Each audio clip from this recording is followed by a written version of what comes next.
Back in November 2005, I came home from work one day, and out of the blue, my wife announced to me that she was going on a missions trip to Kenya. My reaction was shock and fear, but she came back totally on fire about Kenya and obviously very much alive. So I thought, well, I think I have to eat some of my feelings and think about going myself. I've ended up being there 6 times now, and I'm going for my 7th trip next week. So I guess you would say the Lord has really been working with me on Kenya, but He's also been working with Centennial. Over the years, Centennial sent over 20 various size groups to Kenya. Over 200 individuals have ministered at Shangilia Children's Home in various capacities. So Centennial has a long-term relationship and partnership with Shangilia and with Kenya as a whole.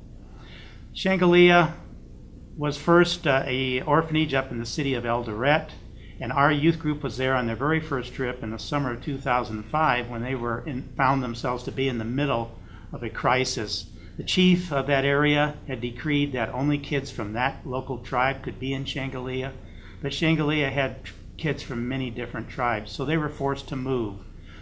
Basically, they were refugees for a few days in various hotel rooms. They crammed 40 kids in a couple of hotel rooms, that kind of thing. But then they realized that Kepha and Francis's parents had recently died, leaving a farm down in the village of Luciola. And so the kids moved down there, the boys into one old farmhouse on the property and the girls into another.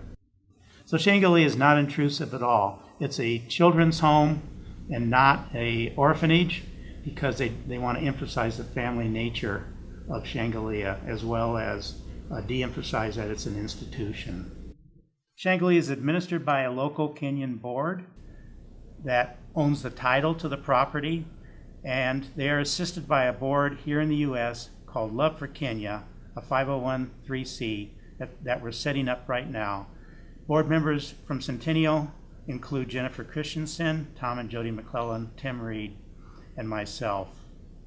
Kenya Social Services, under whose authority Shangilia operates, has determined that the boys' dorm is heavily damaged by termites and is in imminent danger of collapse.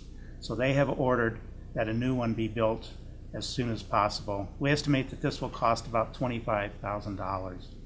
One of the things I'm going to be doing when I go there next week is introducing Shangilia to a ministry that trains orphans as they grow up and how to live out in the real world.